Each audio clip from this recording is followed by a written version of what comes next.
Welcome back to the Stronger by Science podcast. My name is Eric Trexler. I'm the host of the show, but today I am joined by a special temporary guest co-host. His name is Greg Nuckols. Greg, thank you for joining me. Thanks for having me on. Absolutely. We've got a lot to cover in this episode. Before we get into all of the detailed, hard-hitting scientific presentations, start with a couple announcements here. If you enjoy the show and you want to support it, we would of course appreciate that. You can do that in a number of different ways. You can like, rate, and subscribe wherever you happen to get podcasts. You could go to bulksupplements.com and use our discount code SBSPOD for a 5% discount. You could subscribe to the Mass Research Review, which we are co-authors of. Or you could download the MacroFactor Diet app, which does have a free trial. That is the diet app that we designed with a very talented team of people. And we'd love for you to check it out because we think you might like it. Before we get into the content for today, just kind of a warning here. Daylight savings time has wrecked me. Like the clocks moved, I guess like a day or two ago. And it just hits me so hard. Like I'm a creature of habit. So when the clocks shift an hour, it throws me off. So like today I'm delirious. I was doing my morning emails and made so many insane, they weren't even typos. I was just writing words that didn't make sense and I would catch it before I sent it. But yeah, my brain is just not working. So everything from this point forward for this episode, I'm sorry. My brain just doesn't work today. I don't know how you're doing, but I'm not good. I'm doing great. One of the advantages of not having a schedule, really not having a circadian rhythm at all, is I'm never operating, I assume, at peak efficiency, but by extension, I don't even notice when my schedule gets thrown off because it doesn't exist. So I think I'm taking the like Taleb anti-fragile approach here by just making my life probably 40% worse on a day-to-day basis, but then being unaffected by perturbations like this. So, yeah, that's a nice type of immunity to build up. Yeah. But yeah, today I'm just out of it. So I'm sure I'll misspeak 30 or 40 times in the next hour, but we're going to push ahead anyway. Speaking of sleep and building immunity, we're 2 minutes into the episode and already getting off track, but have you ever heard of the documentary film Hands on a Hard Body? No. All right. So it's about a contest, I think, in Arkansas every year.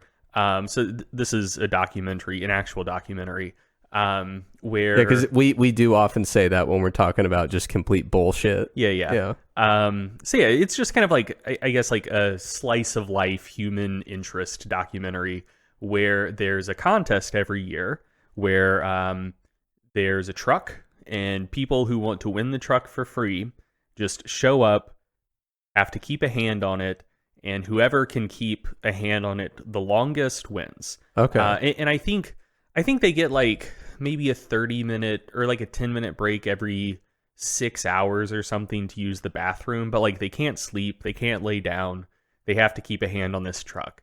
And so the contest runs like 3-4 days. Like people go multiple days without sleeping because they really want to win this truck. And in the documentary, there was one particular character who had pulled 2 consecutive all-nighters before the contest started. Good plan. Because he believed that you could build up an immunity to sleep deprivation. And so by going 2 nights without sleep before the contest even started, he wasn't putting himself at a disadvantage. He was getting a head start on his competition at building up an immunity to sleep deprivation. And he did not win. Wow, that's crazy. Yeah, who could have predicted that? It's like doing a sport where dehydration is a major concern. You're like, I'm going to go ahead and restrict water for a few days just to get a leg up. Yeah. We both have a habit of whenever we're talking about a very stupid, untrue thing, we call it a documentary. So it's hard for me to seriously reference documentaries anymore. So you're doing better than I am, but I do think I'll recover soon. Good. All right, so Road to Athens, I'll start. Nothing too interesting here, but I'm really excited. I'm going to start cross-training pretty soon with a little bit of stand-up paddleboarding, and I can't wait. I'm excited to have some updates with that once that starts. I'm just waiting for the lake to kind of get warm enough to actually go out there and not like have hypothermia, but you might recall I talked a lot about swimming in the summer and the fall. What I was trying to do is basically learn how to swim so that I could do paddle boarding this upcoming year and not fear that I would like drown from it. So I'm really excited to start that, and it should be within the next month or so. I think I'll be able to get out there. But Sweet. Other than that, really no updates. What about you? How is the road to the stage? Yeah, honestly, no real updates for me either. Weight's been pretty flat for the past week or so. I think the low 230s, which is where I am now, is treating me about the same way the low 240s did before, just basically plateauing for a while, and, hopefully we'll break through soon. Assuming physics still works, as long as I keep sticking to my diet, things will start moving again. So nothing to report this week, but not too concerned about it. Good stuff. All right, so obviously, last episode, I had a short segment that lasted basically the whole episode. It really got away from me there, but we want to make sure that you're able to do your research roundup with no interruptions. Take as much time as you need. It looks like you're going to be talking about walking and health. I will, yeah. So hopefully this doesn't run quite as long as the intended short segment on the last episode. Yeah. Because I do have a very good to play us out bit of content, and I don't want to feel rushed when we get there. But yeah, so I'm going to be talking about walking a little bit specifically. So we published a research brief in Mass, which we then shared to the website and Instagram, maybe like a month or two ago, thereabouts. And I'm pretty sure we talked about it on the podcast already. But just a little refresher before diving into the actual meat of this segment. So it was a research brief based on a recent meta-analysis by Jayetti and colleagues. The title was Daily Step Count and All-Cause Mortality, a dose-response meta-analysis of prospective cohort studies. So there were 7 studies included in this. And what a prospective cohort study means is that you don't have an intervention. You basically just recruit a group of subjects, and then moving forward in time, you just track what you're interested in about them. So in this case, you're keeping track of step counts, and you're keeping track of mortality. Like, are they alive or dead? So there were 7 prospective cohort studies in the meta-analysis with a total of 28,000 participants. And about 2,300 of them died over the course of their respective studies' time span. And the researchers found that the rates of all-cause mortality were about 12% lower per 1,000 steps per day. So essentially what that means is that if you take, all else being equal, if you take about 12,000 steps per day more than another individual, you're about 12% less likely to die in that year. So one thing to note, I unintentionally used causal language in that past sentence. I shouldn't have. This was an epi study. There was no intervention, wasn't an RCT. So you can't necessarily use causal language. It's just that walking 1,000 steps more per day was associated with a 12% lower mortality rate. And also, I think it's worth noting the actual magnitudes in that study because, so just to contextualize it, that was 12% per 1,000 steps per day. And just to use another kind of point of reference for how large of a reduction that is, smoking seems to be associated with 70 to 80% higher rates of all-cause mortality. So in effect, walking about an extra 8,000 steps per day is associated with a comparable reduction in all-cause mortality rates as smoking is associated with an increase in all-cause mortality rates. So that's, all said and told, a pretty big difference, I would say. So anyway, I think we've talked about this on a previous episode. And since that episode was published, and also since we shared this on the website and on Instagram, there has been a single relatively common criticism that has come up, criticism / line of skepticism, which we like on this show. We like skepticism. And that is that the findings of that meta-analysis may be mere association.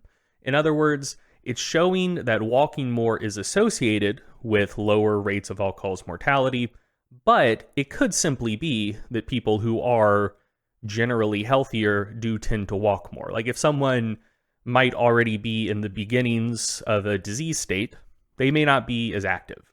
So you're basically finding that walking as a reflector of general health may be associated with lower rates of all-cause mortality, but that doesn't necessarily mean that walking itself is a causal mechanism to reduce all-cause mortality. There's a difference between saying people who walk more die less, and if you walk more, you will be less likely to die. Those are two similar but slightly different statements. And so that was a concern that was raised by quite a few people about that meta-analysis that we wrote about. So anyway, yeah, let's dive into that. I'm going to talk about some other quite a few systematic reviews and or meta-analyses in one review paper, looking at randomized control trials, prospective intervention studies, and just like various lines of evidence suggesting that the influence of walking on risk factors of all-cause mortality and all-cause mortality itself, that is likely an actual causal relationship and not just mere association. So, basically just providing more evidence to beef up something that we've previously talked about. So to start with, there was a meta-analysis of randomized control trials by Murphy and colleagues. The title was The Effect of Walking on Fitness, Fatness, and Resting Blood Pressure, a meta-analysis of randomized control trials. And one thing to note before really diving into this, all of these studies and metas that I'm going to talk about will be linked in the show notes if you would like to check them out. So anyway, this meta included 24 randomized control trials where walking was the only intervention in the trial, and it found a significant reduction in weight and body fat percentage, and a significant improvement in VO2 max just from walking interventions. And it should be noted, the magnitudes of changes weren't particularly large in the studies included in this meta. We're talking about over the course of the interventions, maybe losing like a kilo or two of fat, small reduction in body fat percentage. I think VO2 went up by like 3-4 mLs per kg. So we're not talking about turning people into marathon runners, but a meta-analysis of RCTs finding improvements in 3 different markers that tend to be associated with longevity. And again, that is in RCTs.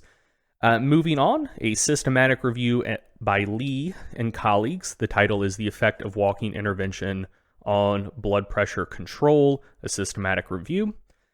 So to be included in the systematic review, it needed to be a randomized control trial with a non-intervention control group to compare against, and study samples needed to be people 16 or older, and the intervention needed to predominantly focus on walking, and blood pressure needed to be an outcome. So this is looking at a risk factor for specifically cardiovascular disease risk, which is obviously a predictor of mortality.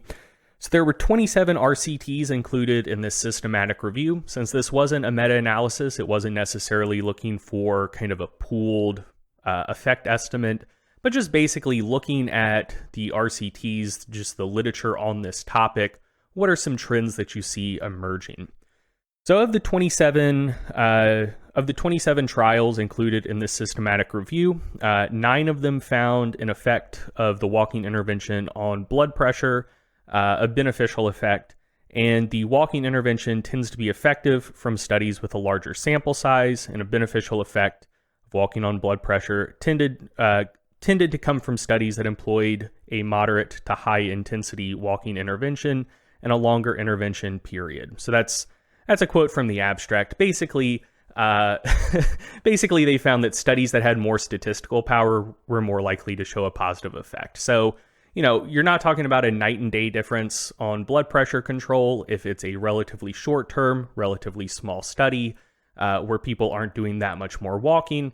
Walking a bit more probably isn't going to have much of a measurable effect on blood pressure, but the longer studies where people walked a bit more, sample sizes were a bit larger, did tend to pretty reliably find improvements on blood pressure from walking interventions.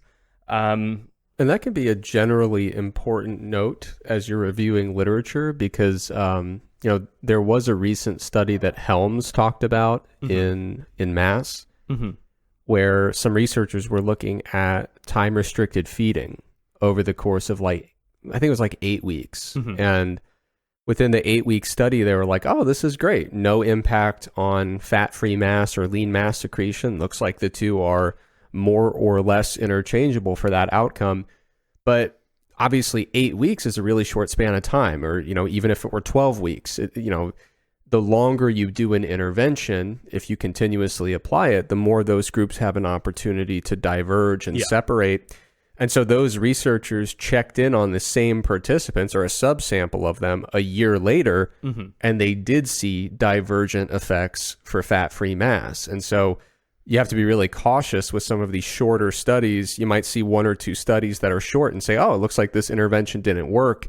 Then you look at a meta and say, well, no, they were getting there. And then when we look at the longer studies, we see where they were headed, what kind of a trajectory they were on. Yeah, for sure.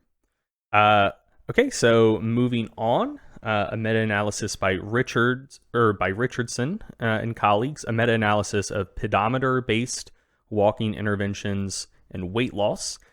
So this was a meta looking at randomized controlled trials and prospective cohort studies with pedometer-based interventions. So it wasn't all RCTs included in this meta. There were some prospective cohort studies, but there's still an intervention here. Like they're giving people pedometers and encouraging them to walk more. So that's still stronger evidence than just a purely observational prospective cohort study.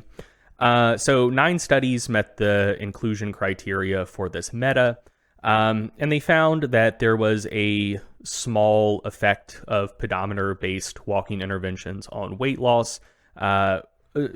Across the 9 studies, people lost about 1.25 kilos of body mass on average, with longer interventions being associated with greater total weight change. And on average, participants lost about 0.05 kilograms per week during the interventions. And one thing I'll note is that doesn't sound like a particularly large change, but, we're talking about an intervention that has cumulative effects over time. And over time, during people's adult lives, on average, what you tend to see is body weights gradually drifting up over time. So if a pedometer-based walking intervention can basically have the opposite effect, you're not seeing a night and day difference where people lose 20 kilograms right away, but instead of a gradual trend up over time, you're seeing a gradual trend down over time. That is, in all likelihood, a positive effect that is likely to improve general health. Then moving on, a systematic review and meta-analysis by Robertson and colleagues, Walking for Depression or Depressive Symptoms, a systematic review and meta-analysis. So there were 8 trials included here.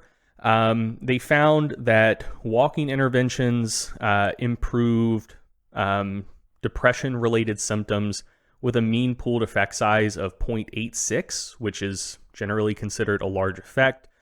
They did note that there was quite a bit of heterogeneity between the interventions used in the studies they looked at, and the research populations, and the magnitudes of effects observed in those studies. So, I would always say when talking about literature like this, we're not psychologists, we're not psychiatrists. Don't take anything we say related to mental health as anything approaching a prescription.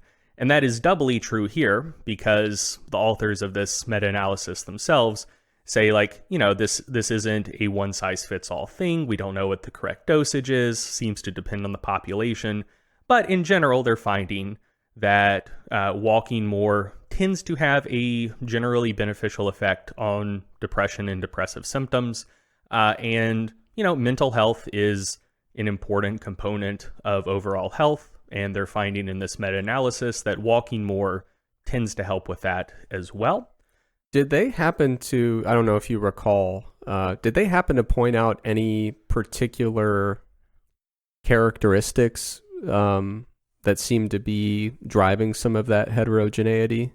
I don't remember for sure because I prepped this segment 2 weeks ago. Yeah, that's my fault. I'll take that. No, that's fine. But, one of the things I think about is, certainly I would expect that dose matters, where you want to have enough walking that you're, really doing something, but also not so much when we're talking about, mental health outcomes that it becomes a stressor, it's too ambitious a goal and it's kind of stressing you out to try to keep up with the walking prescription. Well, and depression itself tends to cause generalized fatigue. So you probably wouldn't want to be walking so much that you're feeding into that. Yeah. And I also wonder how much of the heterogeneity could potentially be related to the walking environment. And this is total speculation. Ooh, we're going to get into that. Oh, cool. Okay, then I won't jump ahead. Well, indirectly. Because like what I think about is like, if you tell me, hey, give me, 9,000 steps on this treadmill in a crowded gym, pass. Yeah. But if you say, hey, check out this lovely park, do you want to stroll through the woods? Absolutely. I'll do that all day. Yeah. I'm going to touch on that a little bit later. I'll note I didn't get too far into the details of this meta-analysis, mostly because since I'm not a mental health professional, I would not have wanted to provide so many details that it began to sound like a prescription, even if I was very explicit that it's not. But yeah, I do think you're probably on the right track there. Yeah. Okay, so moving on. Here was another meta-analysis of prospective cohort studies, much like the Jaetti meta that we started off with. But there's an important factor in this that I want to mention. So walking and primary prevention, a meta-analysis of prospective cohort studies by Hamer and colleagues. So basically, this was a meta-analysis looking at prospective cohort studies on walking and their influence on cardiovascular disease risk and mortality rates. And the thing I want to point out here is that there were 18 prospective cohort studies, included almost 500,000 total participants. And here's the important part. The participants in the prospective cohort studies were free from cardiovascular disease at baseline, and then about 20,000 of them had some form of cardiovascular disease at follow-up. So the important bit is that these were people who did not have cardiovascular disease at baseline, and the criticism was like, well, of the Jaetti meta was that like, well, we're seeing lower rates of all-cause mortality in people who walk more, but maybe that is just a proxy for disease state, where people who already have some sort of chronic disease maybe walk less, and that and that's influencing the mortality rate seen. So in this meta-analysis by Hamer and colleagues, the subjects were free of cardiovascular disease at baseline, and they were looking at rates at follow-up. And they basically found that walking interventions tended to reduce your risk of developing cardiovascular disease by about 30%, give or take. But yeah, so like I said, that's not an RCT. I just wanted to point that out because also a meta on prospective cohort studies, but specifically in disease-free individuals at baseline, still finding that walking tended to be associated with lower rates of cardiovascular disease origination.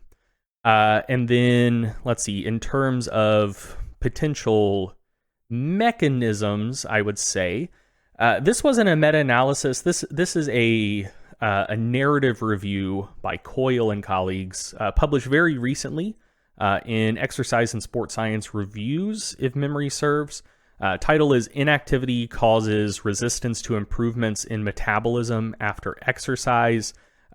This was a cool review paper that I'd recommend checking out. Basically, what the authors here do is they go through several studies finding that the acute effects, the acute metabolic effects of exercise tend to be blunted in people who are more inactive at baseline. So, if you put people on the treadmill for an hour, what you expect to see is increased fat oxidation, reduced plasma triglycerides, better glucose control, etc., etc. And you do tend to see those things on average, but you tend to see them more reliably and more robustly in people who are just generally more active at baseline, people who spend less total sedentary time or just average more steps per day. And I think in general, you might anticipate to see the opposite.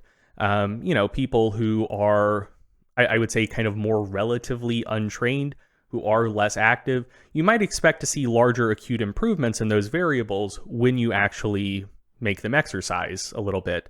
But it's actually the opposite. So people who have higher rates of baseline activity tend to see larger acute improvements in those metabolic variables after acute aerobic exercise. And so that might be a potential mechanism underlying some of these observations. And then finally, this is kind of the clincher.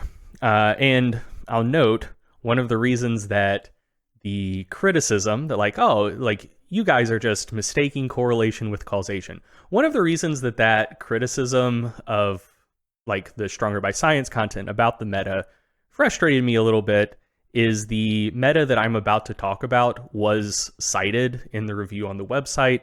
I think a lot of people just missed this. And this will also get to the circumstances of walking, like you mentioned before. So title is there evidence that walking groups have health benefits? A systematic review and meta-analysis by Hansen and Jones. And so this was a meta-analysis on intervention studies with adult walking groups outdoors. So I didn't know that this was such a robust area of research, largely because I don't know, I tend to focus on exercise physiology and strength stuff and not necessarily public health interventions. But I think this is pretty popular in research in the UK, where they just get a bunch of adults and they're like, hey, why don't you guys get together and walk through the park for a little bit, and we'll see if that does anything good. So there were 42 studies that met the inclusion criteria for this meta-analysis. And like I said, they were all adult subjects, and it was outdoor walking groups. So you get together with, maybe half a dozen people, and you just stroll through the park for, 30 minutes, an hour, and not a particularly intense pace. And all of the studies included in this meta-analysis lasted for a year or less, so they're relatively short-term studies. Everything I'm about to talk about, you don't necessarily need to do it for 5 years to start seeing improvements. So all of the interventions lasted a year or less, and they led to significant decreases in systolic blood pressure, diastolic blood pressure, resting heart rate, body fat percentage, body mass index, total cholesterol, depression scores on a standard depression symptoms inventory, increased VO2 max, increased 6-minute walk distance, and score on the SF36 physical functioning inventory, which is basically just asking kind of how much you struggle with activities of daily living, stuff like that. But yeah, so essentially they found that if you get outside with your homies and walk a little bit, not even that much, a few times a week, 30 minutes for an hour, within a year, that can reduce 10 different risk factors for all-cause mortality, which is pretty striking, I think.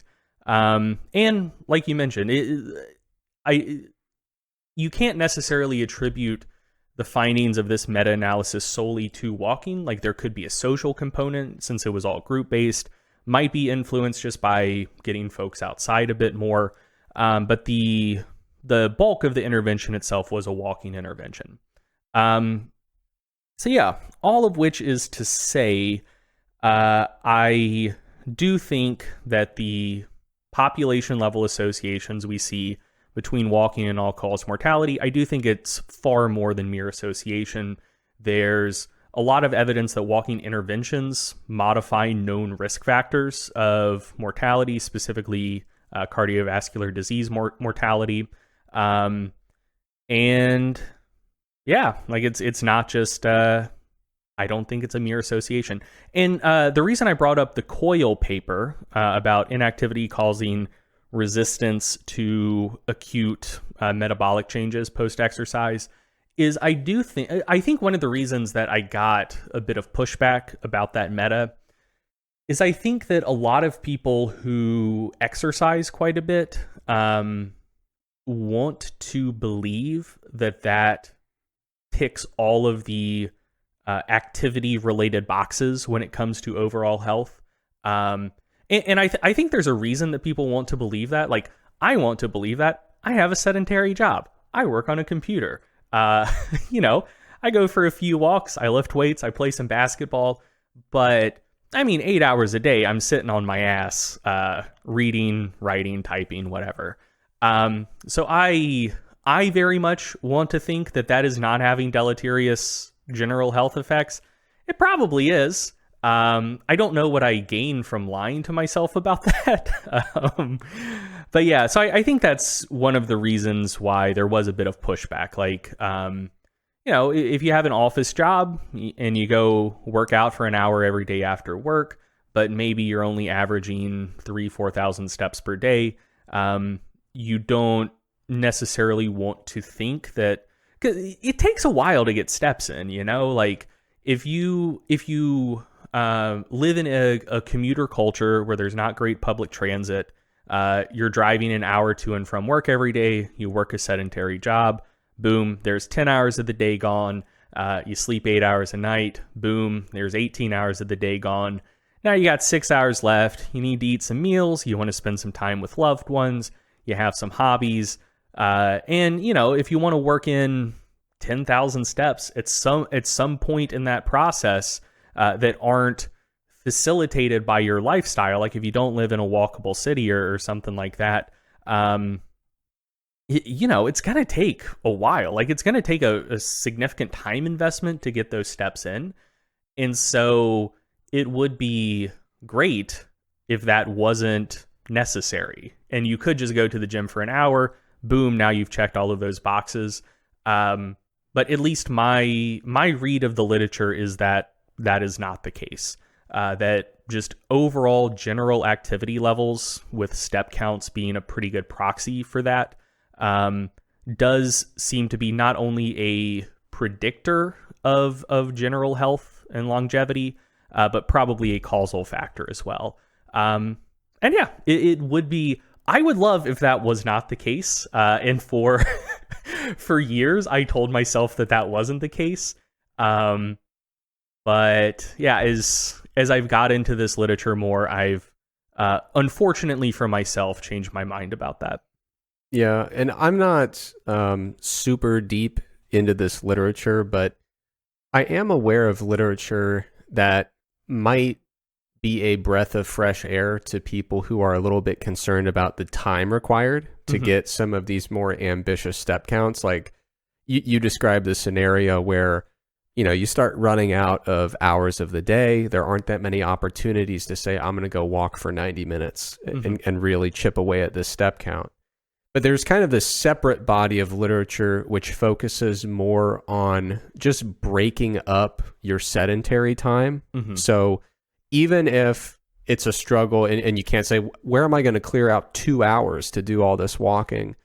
There are likely independent benefits of saying, well, I can't do that, but, at my job, and it depends on your work environment and what you do for a living, but there are many sedentary office type jobs where you can say every hour I can take maybe 3 minutes, step away from my desk, go to the stairwell, do a couple flights up and down, go back to my desk.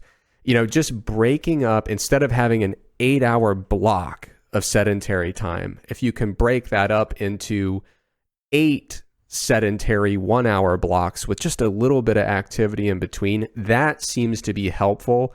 To what extent that's going to allow you to hit these type of step counts, I don't know. But it seems like if you're just like, well, what the hell am I going to do? Like, I don't have time.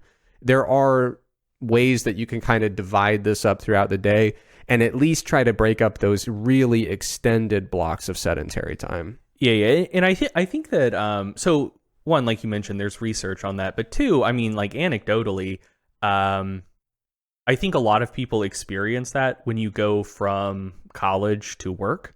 Because, if you go to college on a campus where maybe you're taking classes all day, but classes are 45 minutes long, and then you got to walk, depending on the size of the campus, 5 to 10 minutes across campus to go to your next class. That's functionally what you're doing. Like you're very sedentary for the better part of an hour, and then you're somewhat active for 5-10 minutes. And I mean, I can tell you for myself, when I got out of college, even though the total time I spent working did increase, but it wasn't like a huge just now I'm sedentary for 4 times as much time. It really was like, hey, total sedentary time is comparable, but now I don't have these kind of built-in hourly breaks to stretch my legs and walk around a little bit. Man, over the span of like 6 months, I started feeling so much more like shit and just so much older, which is funny to say looking back on it because I feel so much older now than I did at 22. But yeah, I mean, I think a lot of people experience that just from going from a college campus to a sedentary job. Like, total sedentary time may not change all that much, but once you remove those hourly breaks to stretch your legs, I think a lot of people do just kind of feel worse for it. So yeah, you can reverse that if your job and situation allows for it.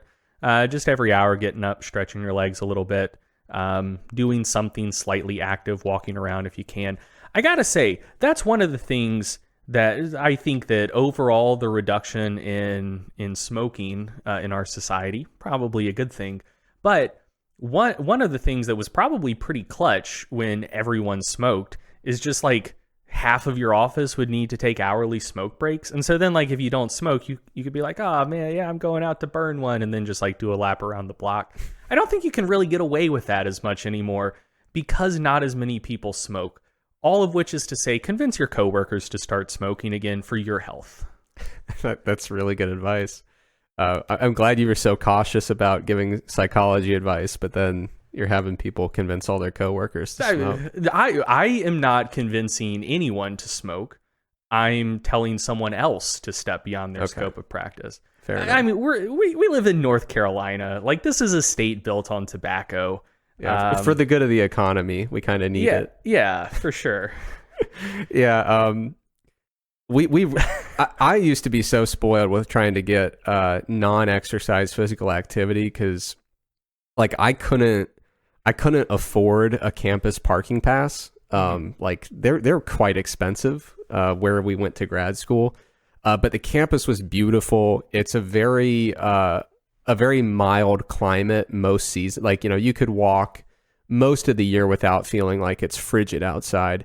So man, I would walk to work, I'd walk home from work, I'd walk to the gym. I would, you're on campus, so you have to walk to class, walk to the lab, all your meetings, you're walking. I used to get so many steps without even thinking about it. And then went through the same thing where it's like, oh, now I just work from my apartment on a computer. And man, it was so hard to try to get even a fraction of the steps I used to get. And the implications for that, I mean, you went through all the meta-analyses of all these different health-related parameters and even things related to mental health outcomes. But it's not just that, So like last episode, I talked a lot about energy audits. And I've had several one-on-one calls where I chat with somebody, we do an energy audit, and more often than not, the first piece of advice I give, we'll do some things with the diet and with some tracking changes and things like that. But in most cases, the first thing I identify is we have a lot of sedentary time and very minimal physical activity outside of the gym. So one of my first recommendations is, let's see how frequently we can do a little bit of exercise, like non-exercise physical activity. And let's see if we can push this step count a little bit higher. So this stuff relates to body composition as well, especially when you find people who are really struggling with some of that stubborn fat loss. This can be the type of intervention that gets you over the hump and gets things moving in the right direction. And I believe, if memory serves, several months ago, if not years ago, Helms covered a paper looking at athletes who were currently engaged in competitive sport. And even among those athletes, I believe their sedentary time was correlated with some of their body composition outcomes. Yeah. So, like you said, a lot of people like to believe, because it would be extremely convenient, listen, I do my hour a day in the gym, 4 or 5 days a week, and I that should have me covered. But even in these really competitive athletes, there was still an additive effect of some of this sedentary time that, we could break that up outside of the gym by having some of this extra activity. And another factor, aside from body composition and energy balance, I remember back in the day, before I was even involved with Stronger by Science, you had an article that touched on how in some cases a lack of aerobic capacity could potentially interfere with one's ability to train effectively and recover effectively from training. Is that still a perspective that you hold? Like, do you think that relates to this conversation? I think it does. I think that it... Yeah, so I two things. One, I definitely think it relates to recovery. So generally being active, or even like doing some like intentional low intensity aerobic training can help with like sympathetic versus parasympathetic nervous system modulation. Like if you do a really hard strength training workout and then you're very sedentary afterwards, for some people, sometimes like your sympathetic nervous system can kind of stay a little bit more keyed up, which like I don't want to make too sweeping of claims, but that can make it take a little bit longer to kind of shift into relax and recover mode. Whereas like if you lift and then maybe just like go for a walk or something like that, it does help bring you back down, which might be good from a recovery perspective. As far as the like work capacity stuff goes, I do think that that's mostly in the domain of people who are already like quite strong. Mostly just because like the energy cost of a set of training you do is pretty dependent on the amount of weight on the bar. So like if you squat 250 pounds for 10 reps, that burns about half as much energy as squatting 500 for 10 reps. And then if you're crazy strong and can squat 750 for 10 reps, that's burning like 3 times as much energy in about the same period of time as squatting 250 for 10 reps. And when you actually do that math, you can wind up, if you're strong enough, you can be burning through energy at a rate that is comparable to like sprinting 200, 400 meters. And, so if you're not that strong yet and you're like, oh man, like I can do a set of 10 squatting at like 135 and like I feel fine afterwards. Like why do the strong people at my gym seem dead after they do 10s? It's like, head out to a track, sprint 400 meters. Like that's what they feel like. Yeah. Yeah, I mean, I do think that lack of aerobic fitness might become a bottleneck on how hard you can train once you get strong enough. Which probably does describe a non-trivial amount of our listeners, but I don't think most people acutely need to worry about that all that much. Yeah. Cool. But yeah, when it comes to walking and just kind of building up that base of aerobic fitness and getting more physical activity, and if you can add on top of that, doing it outside in a lovely environment with people you enjoy spending time with, there's such a wide range of benefits. It's one of those things that there's so much to gain from it. And as long as it can be feasibly implemented, it's kind of a win-win situation. For sure. All right. So before we wrap up the show, I have a very brief answer that I want to give to a listener question. This actually came from the Macro Factor group. We have a Facebook group where Macro Factor users ask all sorts of questions and support each other. It's a really nice group. A lot of really positive, helpful people in there. The question was, how much should I stress over a pre-bed protein feeding? And this is a common thing. A lot of times people will say, I got to the end of the day, I was pretty close to my calorie target, my protein was pretty much met for the day, but should I be carving out extra room so I have a protein feeding right before bed? And I think probably the best single resource for this is a review paper by Snyders and colleagues, published in 2019. I'll link it in the show notes here. It was called The Impact of Pre-Sleep Protein Ingestion on the Skeletal Muscle Adaptive Response to Exercise in Humans, an update. And the biggest thing that really stuck out to me in this review is that there is surprisingly not that much longitudinal research on pre-bed protein feedings. And the research we do have, there are quite a few studies that have a pretty key limitation that has a huge impact on how we interpret those findings. So there was a paper in 2015 by the same author group, Snyders and colleagues, and the title of the paper was Protein Ingestion Before Sleep Increases Muscle Mass and Strength Gains During Prolonged Resistance Type Exercise Training in Healthy Young Men. And so they gave it away there. Basically, the nighttime protein, the pre-bed protein intervention was 27.5 grams of protein. It was a mixture of casein and casein hydrolysate. But the really important thing, so obviously over 12 weeks of lifting, they found these benefits for muscle mass. They found these benefits for strength gains. But the interventions were not protein matched and they were not energy matched. And so the group that was getting this extra protein at bed, or right before bed, it was bumping them from 1.3 grams per kilogram per day, or that was the protein intake in the placebo group. But the pre-bed protein group, they were eating 1.9 grams per kilogram per day. So there was a big discrepancy between the groups in terms of total protein intake.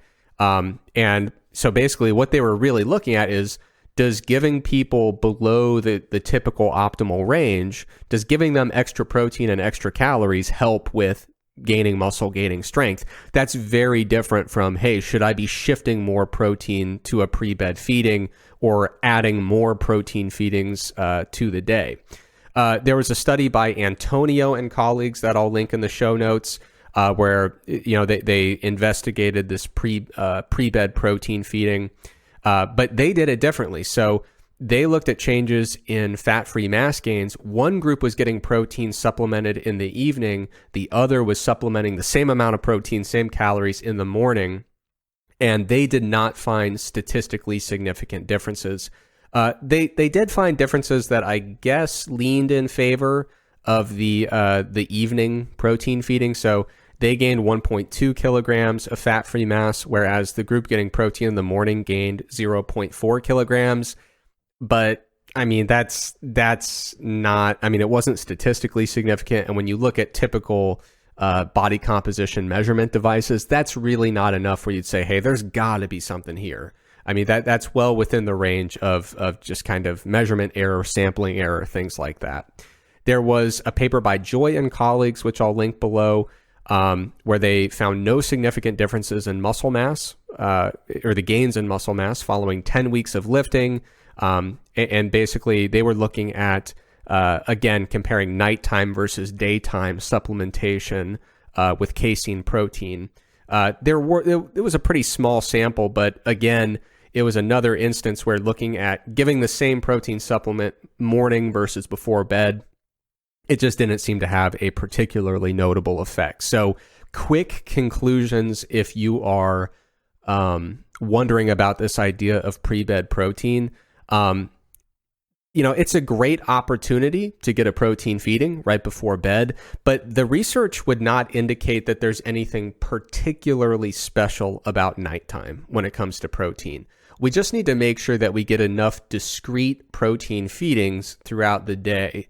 And there is some research, some very applied research suggesting that when you jump from 2 sufficient protein boluses to 3 in a given day, there are some benefits there when it comes to strength adaptations and gaining fat-free mass and muscle mass. So I think you can make a really good evidence-based argument, not just based on mechanisms, but based on applied evidence, that you're better off getting at least 3 protein feedings that are adequate in size compared to only 2 of them. But there's also research showing that when we jump up from 3 to 6, there's not a particularly large difference. So from my perspective, I think if you're only getting 2 protein feedings throughout the day, you probably will benefit from getting a third protein dose that's at least 0.25, maybe 0.3 grams of protein per kilogram of body mass. Whether or not that's coming right before bed doesn't seem to be that critical. You just want to get at least 3 protein servings that are spread throughout the day. And another conclusion relates more to protein selection. One of the things I find really interesting is that people get really into the rate of protein digestion when they talk about this pre-bed time window. And people will say, well, you got to go with the slow digesting protein because it's before bed and you need those amino acids to stay elevated overnight so that you can do more protein synthesis overnight. And as we all know, casein is the most slowly digesting protein in existence, is it not? It is not. What? Yeah, it's pretty incredible. But are you telling me that the last decade of supplement marketing has been misleading me? I'm not telling you anything, but that sounds accurate to me. Yeah, so protein digestion speed, everybody says, well, whey is fast, casein is slow, take casein before bed. There's really not strong evidence to suggest that casein is special as a pre-bed protein source. Like you said, it's not that slow on the spectrum of proteins. It's just slower than whey, which is a very fast protein in terms of digestion and absorption speed. So the whole casein thing, there's not really great evidence to suggest that you'd be better off with pre-bed casein versus pre-bed whey or pre-bed egg protein, which is actually way slower in terms of digestion speed than casein. So that's one thing to keep in mind. But I also kind of push back against the premise. So one of the kind of our mechanistic understanding of muscle protein synthesis is that when we ingest dietary protein and we have a dose large enough to maximize muscle protein synthesis, those rates are going to spike and then they're going to start to taper off.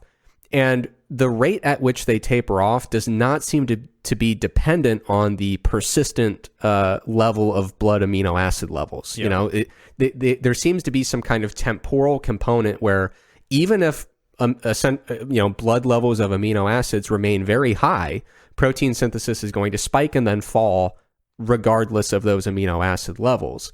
It's not like if we just have a sustained level of, a slower kind of rate of appearance that we're going to prolong that muscle protein synthesis response to a meaningful degree. So I kind of push back against this idea that this is the one window where we have to really micromanage that in terms of managing muscle protein synthesis itself, like the whole time course of digestion and absorption. That doesn't seem very compelling to me as an argument. Now, some people might say, well, you're ignoring muscle protein breakdown. You need to focus more on that. But, you could look at other research comparing fast and slow proteins and, the effect on net muscle protein accretion seems to be pretty similar with the fast versus the slow protein sources in many cases. They just follow a slightly different time course, so You could look at a really fast digesting protein consumed in a fasted state with no previous meals and say, okay, there's a huge spike in protein synthesis. All of that kind of muscle remodeling and protein accretion happens over a quicker time course. Looking at the slower proteins, the initial spike in muscle protein synthesis might be delayed. It might not be quite as high, but looking at the total net protein accretion over the next, 6, 7, 8 hours, it just doesn't seem to matter that much. But probably the biggest reason that I don't like to micromanage protein sources is related to one of the kind of details I included in that previous statement. I mentioned consumed in a fasted state, basically with no other foods, no other beverages. That's really important because this conversation becomes a lot less exciting, the conversation about protein sources, when you recognize that digestion speed is going to be impacted by previous meals. It's going to be impacted by co-ingestion of other nutrients. So even if you wanted to really stress over your protein sources, and I don't think you should when you look at the direct studies comparing whey versus casein longitudinally, studies comparing different titrated doses of a mixture of whey and casein to modulate the digestion speed. When you look at egg whites versus egg yolks and how those have different digestion speeds, but ultimately have similar body comp changes over time, I don't think we should be worried about those in the first place. But then when you consider the fact that whatever you ate at 6 p.m. is going to impact digestion speed for what you have at 9 p.m. before bed, and if instead of having just a whey shake or a casein shake, you also have some source of fat and carbohydrate and fiber with it, all of that stuff about digestion speed gets altered in a way that is context dependent. So the short version of this is, if pre-bed is an opportunity for you to go from insufficient protein feedings to adequate protein feedings, if that's what it takes to get you up to that third, sufficiently sized dose for the day, great. Or if you struggle to meet your daily protein goal and a pre-bed protein feeding helps you get to that daily goal, again, that's fantastic. I don't think we need to be hyper worried or stressed over the pre-bed feeding opportunity. It's a great opportunity, but there's no evidence to suggest that it is a extremely unique opportunity for supporting body comp changes. And all of the arguments about the perfect pre-bed protein dose, I think there's insufficient evidence to support casein as this perfect pre-bed protein. And I think the general premise is really weakened when you consider the fact that you are still digesting probably multiple meals from earlier in the day. So the digestion speeds are going to be heavily impacted by other factors. So hopefully that wraps up that question. And now to play us out, Greg, I understand that you've got a segment that you're excited about, some really terrific content. Yes. So I'm sure many listeners of this podcast want to know more information about the one and only host of this podcast, Mr. Eric Trexler. Yeah. And a intrepid reporter named Anne for the, as best I can tell, research-based website factsbuddy.com was also interested in data and information about Eric. So she put together a really nice profile of him based on, I can only imagine, very in-depth sourcing, government documents, tax records, et cetera, to really help you get to know all of the intimate details about Eric's life. So she reached out to me for an interview, but I declined because I really enjoy living a very private life. Yeah, we'll get into that. Yeah. Eric Trexler's bio looks to be exactly what is printed on his bio on the Stronger by Science website, so I think I know the source for that. Eric's age. Eric was born in the United States, but he loves to keep his personal life secretive. Hence, Trexler has not mentioned any details concerning his exact birth details to the public. I just love that wording. He loves to keep his personal life secretive. Not just he chooses to do it. He gets off on secrecy, folks. It's a thing. I like to withhold information. Yeah. Yeah. Eric Trexler height. Eric is a man of above average stature. True. Trexler stands at a height of 5'11". And yeah, so that's a good thing to know. If you've ever seen a picture of Eric at like a conference or something with other people in the fitness industry, and you've gotten the idea that he may be slightly shorter than average, that's actually incorrect. Most people don't know this. The vast majority of people in the fitness industry are at least like 6'4", 6'5". But yeah, Eric is 5'11", especially natural bodybuilding. There's a lot of very tall people. Oh yeah, huge people. Well, I mean, it's the classic decision early in people's lives. Like, am I good enough to make it to the NBA, or do I veer off and do natural bodybuilding? Yeah. Let's see, what's some other good stuff. Education seems to be accurate. Yeah, let's just jump to the money shot. If you've ever wondered how much money you can make by founding and being the one and only host of the first and only fitness podcast, let's see. Trexler is a PhD pro bodybuilder, researcher, and coach correspondent. Therefore, Trexler earns a decent salary as a PhD pro bodybuilder, researcher, and coach, and co-owner of Stronger by Science. And, you know, so it's worth noting, this isn't all podcast income. He does make pretty good money as a pro bodybuilder. That's a good chunk of it. We all do. I mean, that's why you do natural body. Yeah. I hate bodybuilding, but for the money, yeah, I can't turn it down. So according to Facts Buddy, and I assume the IRS as well, Trexler's average salary is $721,223 per year. So you know it's based on good documented evidence and sources, since they have it down to the dollar, which is nice. But yeah, so we'll link this in the show notes if you would have any interest in learning more about Eric. So yeah, check it out. But I don't want people to get